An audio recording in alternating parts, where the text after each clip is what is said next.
धारण करके आए और वृक्ष के ऊपर बैठ गए। और जैसे ही वृक्ष के ऊपर बैठे, ये तो यहाँ पर ओम नमो ब्रह्मदेवाय ओम नमो ब्रह्मदेवाय कर रहा है, और पर्वत मुनि उस पक्षी का रूप धारण करके जाप कर रहे हैं कि ओम नमो भगवते वासुदेवाय।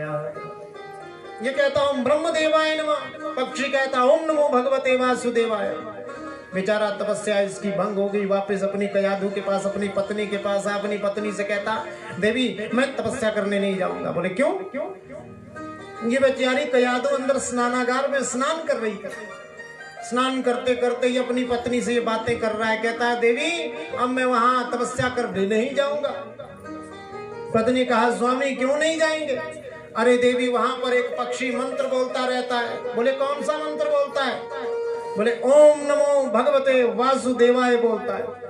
वैसे ही कयाधु ने ये सुना कि पहली बार मेरे स्वामी ने चाहे अनजाने नहीं, चाहे भूल से ही, चाहे मुझे बताने के लिए ही क्यों नहीं भगवान का नाम लिया, पर कम से कम लिया तो।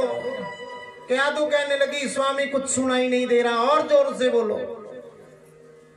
हिरण्यकशिपु कहता अरे तुझे सुनाई नहीं देता? ओम नमो भगवते वासुदेवाय कह रहा है वो। अच्छा स्वामी अभी ठीक से सुनाई नहीं दे रहा, तब तक जरा और तो एक बार बोलो। बार बार बुलवाया 108 बार ओम नमो भगवते वासुदेवाय बुलवाया।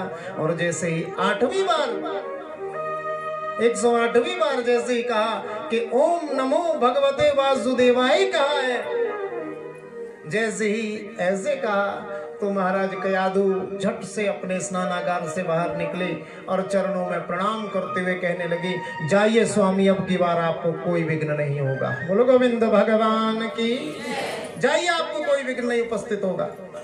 और आज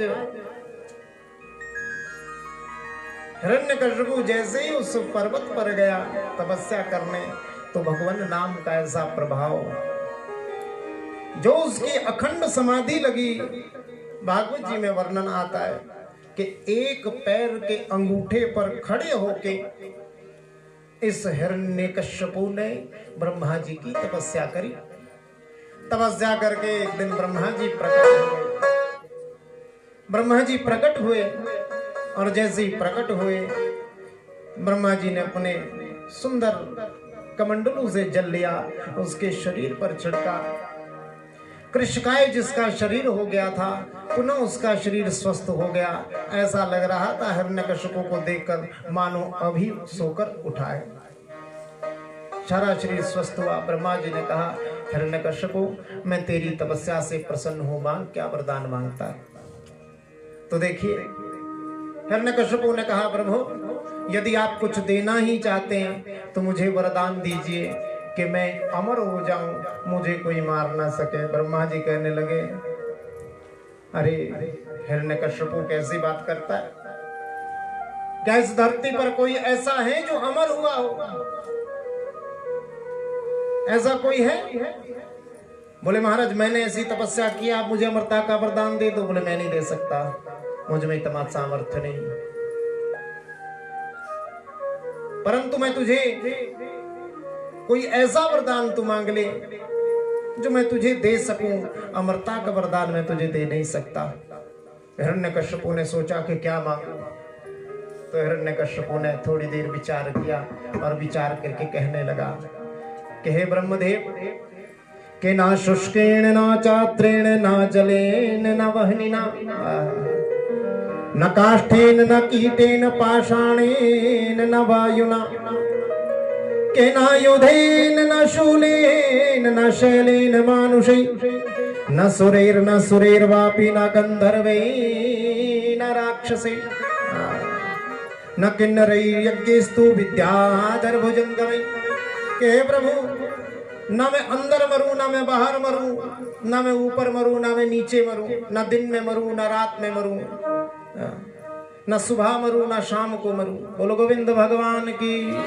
आपके बनाए हुए 12 महीने में किसी में ना मरूं, ना सूखे से मरूं, ना गीले से मरूं, ना निर्जीव से मरूं, ना सजीव से मरूं, ना अस्त्र से मरूं, ना शस्त्र से मरूं, ना शैल से मरूं, ना शूल से मरूं, न आदमी से मरूं न जानवर से मरूं, और हे प्रभु आपके द्वारा बनाए हुए 12 महीने में किसी से न मरूं। बोलो गोविंद भगवान की। आपके द्वारा जो भी सृष्टि में बना है महाराज, उससे मैं किसी से न मरूं। ब्रह्मा जी ने कहा तथास्तु, जा तेरी समस्त इच्छाएं पूरी हो।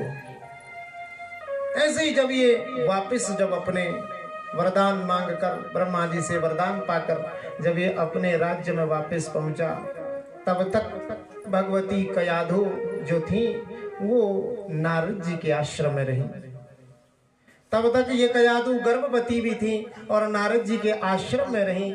नारद जी के आश्रम में सुंदर भगवान की कथाएं सुनी और गर्भ में ही कयाधु के जो बीज पल रहा था, उसने गर्भ में ही समस्त संस्कारों को ग्रहण कर लिया था। जब ये वापस पहुंचा, जब इसे पता चला कि मेरे पीछे, जब हिरण्यकश्यप तपस्या करने गया था तो उसके पीछे इंद्र ने आक्रमण कर दिया था, उसके समस्त पुत्रों का वध कर दिया था। जब इंद्र कयाधु और उसके बच्चे को भी मारने जा रहा था तो बड़े भाव के साथ नारद जी ने रोक लिया था और अपने आश्रम में स्थान दिया था। हिरण्यकश्यप जब वापस पहुंचा, जब कयाधु उसे मिली नहीं, जब उसे कयाधु कहीं दिखी नहीं, सबसे पूछा कि कयाधु कहाँ है। सारी बात का पता जब हिरण्यकश्यप को चला, पहुंचा नारद जी के आश्रम में, अपनी पत्नी को वहां से लाया, नारद जी का धन्यवाद किया और समय आने पर देवी कयाधु के घर से भगवान के परम भक्त प्रहलाद जी का जन्म हो गया। बोलिए प्रहलाद जी महाराज की। प्रहलाद जी का जन्म हो गया। धीरे धीरे प्रहलाद जी बढ़ने लगे। हिरण्यकश्यप ने भी संपूर्ण त्रिलोकी को त्रस्त करना प्रारंभ कर दिया। इंद्र का आसन उसे छीन लिया, स्वयं उस आसन पर जाकर बैठ गया। उस आसन पर जब बैठा, वापिस आया अपने राज्य में, भगवती कयाधु का वो पुत्र, हिरण्यकश्यप का वो पुत्र धीरे धीरे जब बढ़ने लगा, हिरण्यकश्यप ने सोचा कि मेरा बालक अब बड़ा हो गया है, इसको मुझे आश्रम में भेजना चाहिए। तो दैत्यों के गुरु हैं शुक्राचार्य महाराज, उनके 2 पुत्र शंडा और मर्क, उनके आश्रम में भेज दिया। उनके आश्रम में भाव के साथ ये पलने लगे, शिक्षा ग्रहण करने लगे। लेकिन भैया, जिसका हृदय स्वस्थ होता है, जिसका हृदय साफ होता है, भगवान तो उसका साथ देते ही है ना जी। ऐसे ही ये प्रहलाद जी है, जब राक्षसी विद्या इन्हें पढ़ाई जाती, राक्षसी विद्या इन्हें सिखाई जाती, प्रहलाद जी उसे सुनते तो जरूर लेकिन हृदय में नहीं उतारते थे। उनके हृदय में तो नारायण के प्रति जो अपार भक्ति थी, नारायण के प्रति जो उनका समर्पण था, वो तो हर क्षण हर घड़ी केवल एक ही मंत्र का जाप करते रहते थे, ओम नमो भगवते वासुदेवाय। इस महामंत्र का जाप करते रहते थे। एक दिन हिरण्यकश्यप ने सोचा कि मेरे बेटे ने क्या सीख रखा है, जरा जाकर देखता हूं। आश्रम में पहुंचे, भागे भागे प्रहलाद जी दौड़े दौड़े आए, अपने पिता की गोदी में बैठ गए। हिरण्यकश्यप ने बड़े प्रेम से अपने बालक के सिर के ऊपर हाथ रखा और पूछा, बेटा तुम्हारी पढ़ाई कैसी चल रही है? कैसी चल रही है तुम्हारी पढ़ाई? प्रहलाद जी ने कहा, प्रभु पिताजी पढ़ाई तो बहुत अच्छी चल रही है। अगर पढ़ाई अच्छी चल रही है तो बेटा कोई एक अच्छी बात बता दे। प्रहलाद जी ने सोचा कि पिताजी ने तो अच्छी बात पूछी है तो बुरी क्यों बताऊं। अच्छी बात पूछ रही है पिताजी, बोले हाँ अच्छी बात बताओ। हिरण्यकश्यप के हिसाब से तो राक्षसी विद्या अच्छी है, दूसरों को कष्ट देना अच्छा है। लेकिन प्रहलाद जी के मन में अच्छी बात क्या है? तो प्रहलाद जी कहने लगे, पिताजी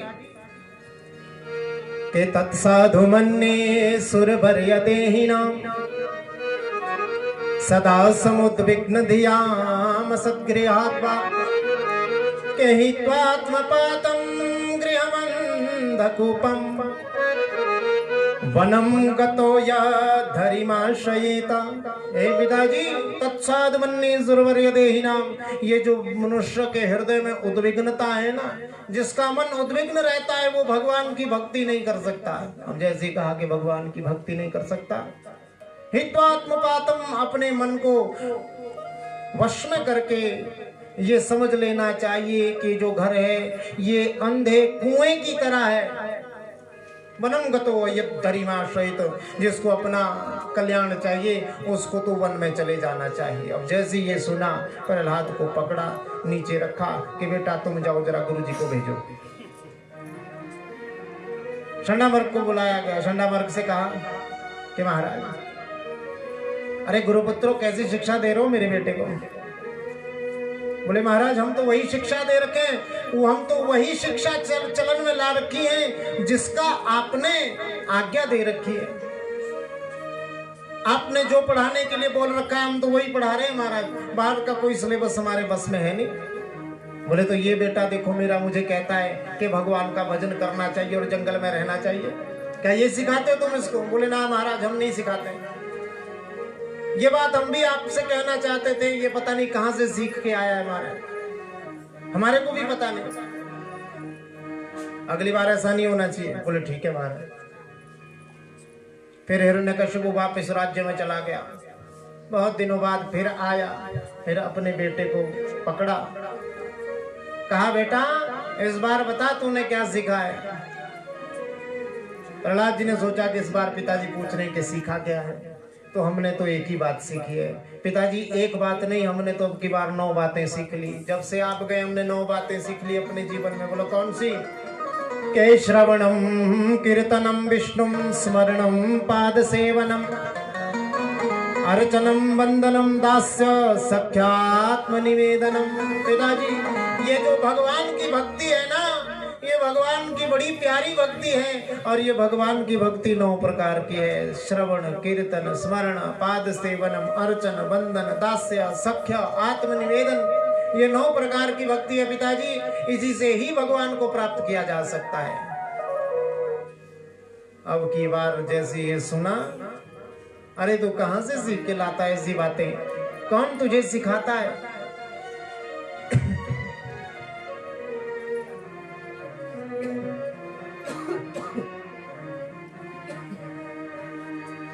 बड़ा जोर का तड़का लगा दिया महाराज।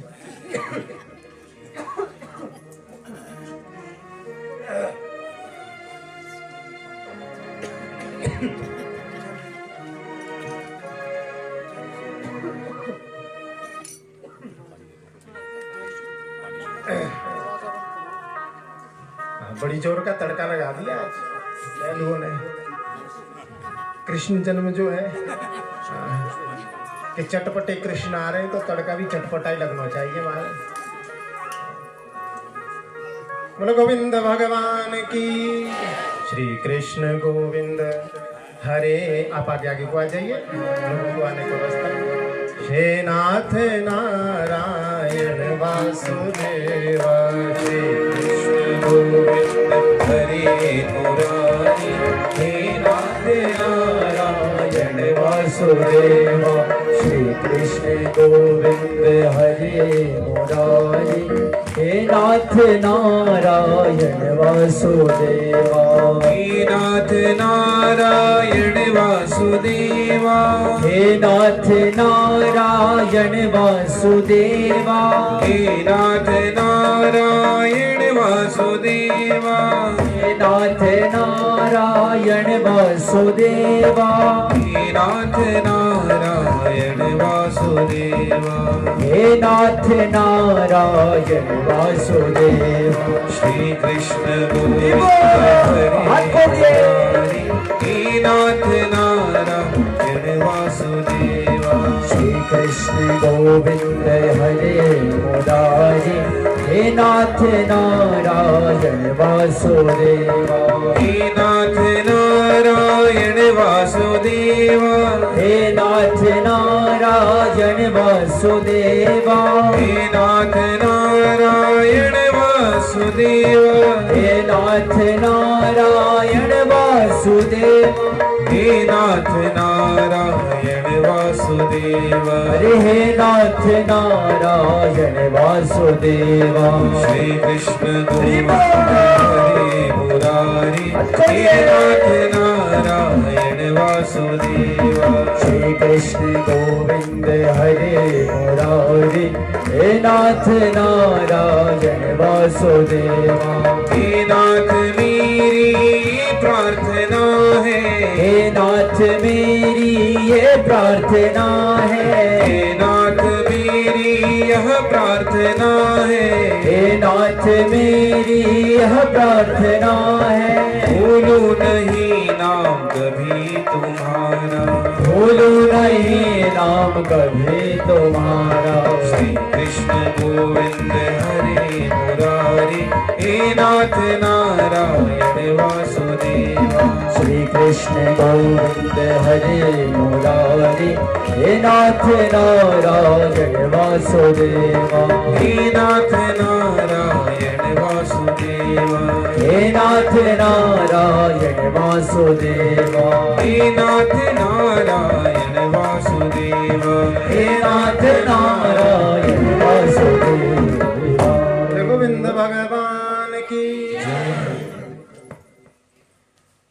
तो जब जैसे ही प्रहलाद जी ने कहा कि पिताजी श्रवणम कीर्तनम विष्णुम, ये 9 प्रकार की भक्ति है पिताजी, हर व्यक्ति को भगवान की भक्तियां, इनमें से कोई एक मार्ग अपना लेना चाहिए। हिरण्यकशिपु ने कहा, अरे प्रहलाद तो कहां से ऐसी ऐसी बातें सीख कर लाता है? बोले पिताजी सीखनी कहां से है, ये तो मैं नारद जी के आश्रम में मां के गर्भ से ही सीख कर आया हूं। और जैसे ये सुना तो आज हिरण्यकशिपु को बड़ा क्रोध आया, बहुत क्रोध हुआ। शंडामर्क को फटकारना लगाई इन्होंने कि कहा तुम मेरे बालक को ऐसा ऐसा सिखाते हो। शंडामर्क ने भी कहा प्रभु हम नहीं सिखाते हैं, आपका बेटा तो सीखा सिखाया है हमारे।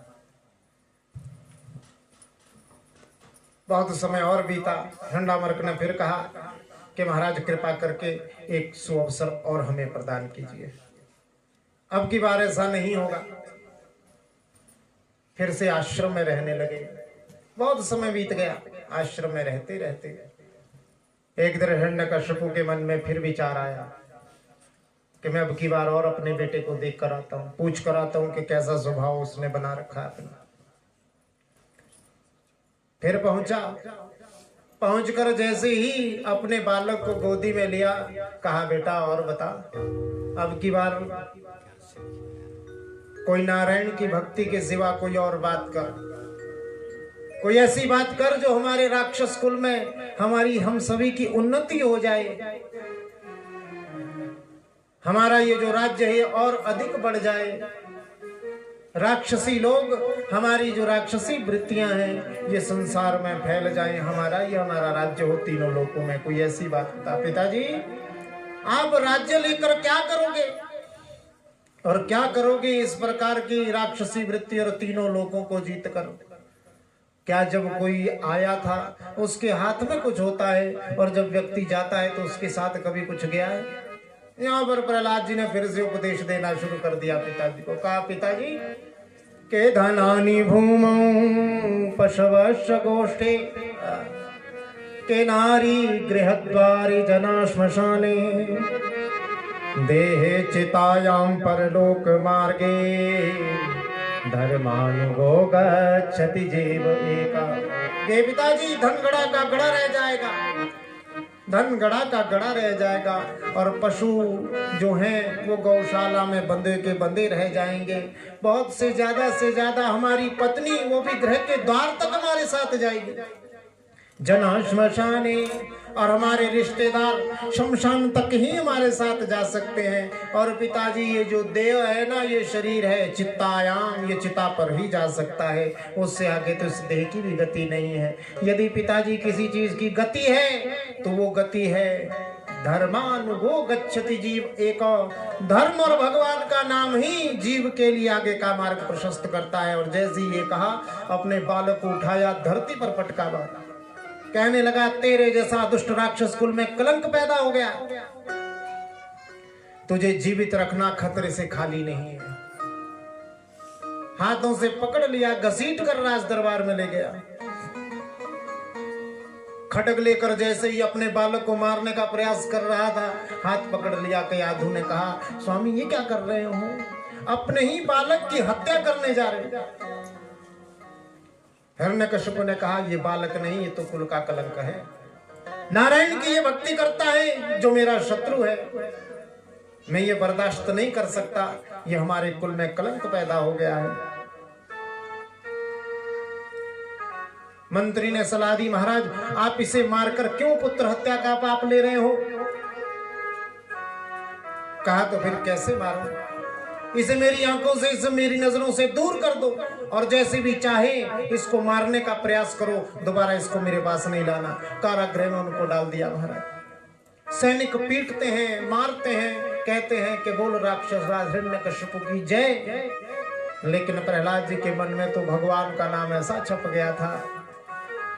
ये कहते हिरण्यकशिपु की जय, ये कहते मेरे नारायण की सदा ही जय। बोलो गोविंद भगवान की। बहुत सारे सैनिकों को बुलाया, आज्ञा ली हिरण्यकशिपु से। हिरण्यकशिपु से कहा महाराज हम आपके बालक को पहाड़ से फेंक देंगे और ये अवश्य ही मर जाएगा। हिरण्यकशिपु ने कहा ठीक है, जाओ इसे पहाड़ से फेंक दो। बहुत सारे सैनिकों को इकट्ठा किया।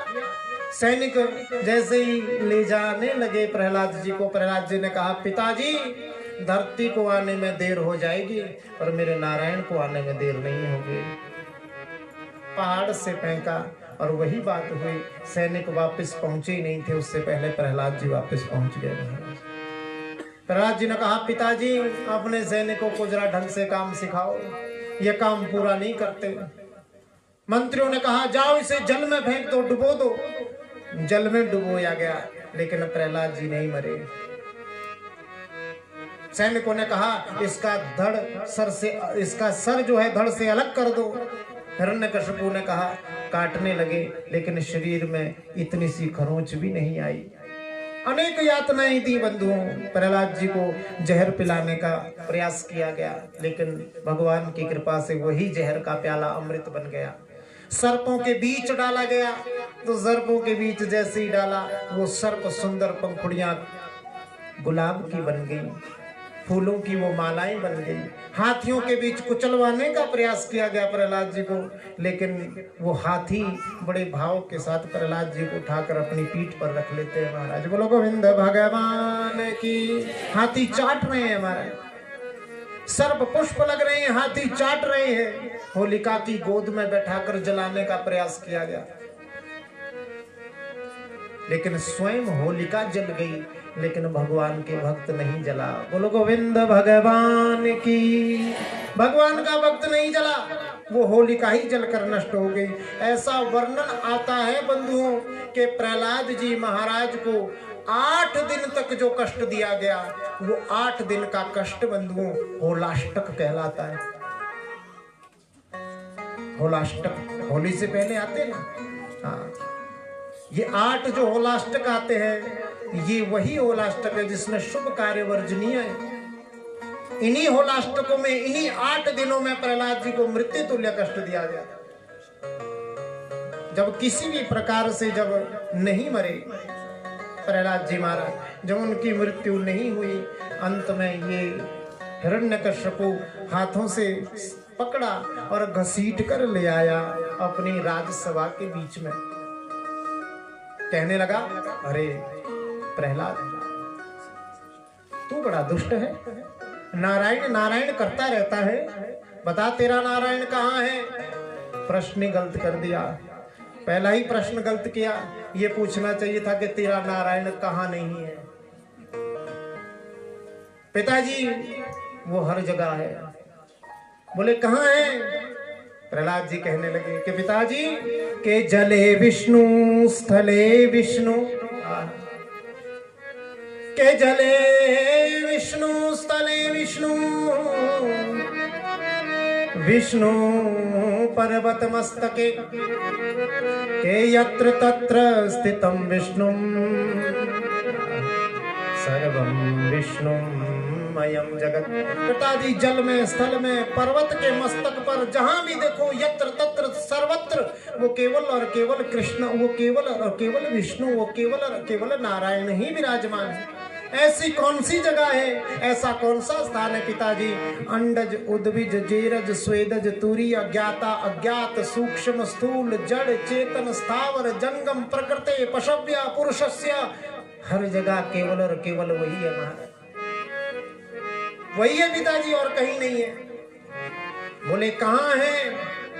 ना केवलम में भवतश्च, पिताजी केवल और केवल मुझ में ही नहीं, भवतश्च राजन, वो आप में भी है।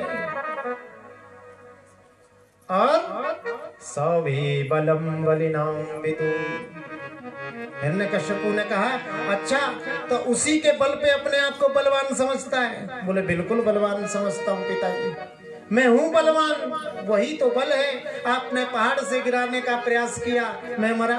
आपने शस्त्र से कटवाने का प्रयास किया, मैं मरा। आपने जल में डुबाने का प्रयास किया, क्या मैं मरा? अरे जिसकी रक्षा वो पालनहार करता है, उसको कौन मार सकता है? ये आपका व्यर्थ का वहम है पिताजी, वो आपका व्यर्थ का वहम है, मुझे कोई नहीं मार सकता। जब तक मुझ पर भगवान की कृपा है, आपके द्वारा दिया हुआ इतना सा भी कष्ट मुझे नहीं लग सकता। अच्छा बता, तेरा भगवान क्या इस खंबे में है? बता क्या तेरा भगवान इस खंबे में है? और जैसे ही प्रहलाद जी ने उस खंबे की ओर देखा, खंबे की ओर देखते ही प्रहलाद जी कहने लगे पिताजी जरूर है, और अगर नहीं होता तो इतना बड़ा खंबा ये खड़ा होकर इतने बड़े महल को कैसे धारण करता। याद रखना बंधुओं, भगवान विश्वास में है, वो पत्थर में हो जाए, वो वृक्ष में हो जाए, वो जड़ में हो जाए, वो चेतन में हो जाए, भगवान तो विश्वास में है। व्यर्थ का अभिमान किस काम का? कि मैंने कहा जर्रा जर्रा तू है। किसी कवि का बड़ा प्यारा भाव है माता जी, कि मैंने कहा जर्रा जर्रा तू है, तो कहने का जरिया भी तू है। शराफत नहीं कि अपनी तारीफ खुद करूं, क्योंकि मैं तो हूं ही नहीं, बस तू ही तू है। अरे मैं तो हूं ही नहीं भैया, तू ही तू है। मुझ में जो बल है वो भी तेरा ही बल है। मेरी इंद्रियों में, प्रत्येक इंद्रियों में जो शक्ति है वो केवल और केवल भगवान की है। जैसे ही कहा प्रहलाद जी ने कि इसमें खंबे में है, प्रहलाद जी ने कहा जरूर है, तो अपनी दिग्विजयिनी गदा को जैसे ही उठाया तो वर्णन आता है भागवत में कि पुरोक्त तद्वच स्मृत्वा प्रणमामं कृतांजलि तावत स्फुटित स्तंभो विक्षितो दैत्य सूनुनः। जैसे ही अपनी दिग्विजयिनी गदा का प्रहार उस स्तंभ पर किया, बंधुओं ये धरती कांपने लग गई। शेष ने अपने हजारों फनों को मोड़कर चारों ओर से पकड़ लिया, सोचने लगा ना जाने अब क्या होने वाला है। ब्रह्मा जी उचक्कर अपने आसन पर खड़े हो गए, इंद्र भी आसन से कूद पड़ा, मरुदगण थर थर थर थर कांपने लग गए।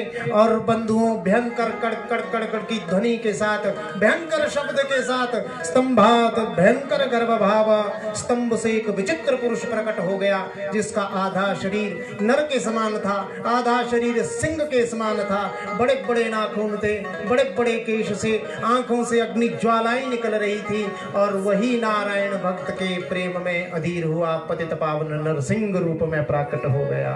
बोलो नरसिंह भगवान की। जैसे इस अद्भुत रूप को, नरसिंह रूप को देखा, जो ना नर था और ना ही सिंह था, आधा नर था आधा सिंह था। जैसे ही भगवान के स्वरूप को देखा, हिरण्यकश्यपु अचंभे में पड़ गया कि ये कैसे इस खंबे से निकल गया। और बंधु याद रखना, वैशाख चतुर्दशी के दिन, वैशाख मास की चतुर्दशी के दिन लकड़ी के स्तंभ से नरसिंह स्वामी का प्राकट्य हुआ था, पंजाब के मुल्तान शहर में, वर्तमान में पाकिस्तान में। वर्तमान में वो स्थान पाकिस्तान में है। जैसे ही प्रकट हुआ नरसिंह भगवान का, नारायण का वो उग्र रूप, जैसे ही आगे बढ़ा, हिरण्यकश्यपु ने भी तलवार उठा ली, भगवान के साथ युद्ध करने लगा। थोड़ी देर तो भगवान खेलते रहे उसके साथ। खेलते खेलते भगवान ने सोचा कि बहुत खेल लिया, एक प्रहार किया, उसे ऐसे उठाया, पकड़ा, घसीटते हुए द्वार की ओर ले गए, अपनी गोद में रख लिया। बोलो गोविंद भगवान की। हिरण्यकश्यप को भगवान ने अपनी गोद में रख लिया। गोद में रखते ही महान चिंगाड़ करने लगे, दहाड़ने लगे। हिरण्य भाव के साथ नरसिंह भगवान दहाड़ने लगे। उसी समय आकाशवाणी हुई। आकाशवाणी ने कहा कि हे हिरण्यकश्यप, तूने वरदान मांगा था कि ना अंदर मरूं ना बाहर। देख भगवान दहलीज के ऊपर बैठे हैं, द्वार की दहलीज के ऊपर बैठे हैं, ना अंदर हैं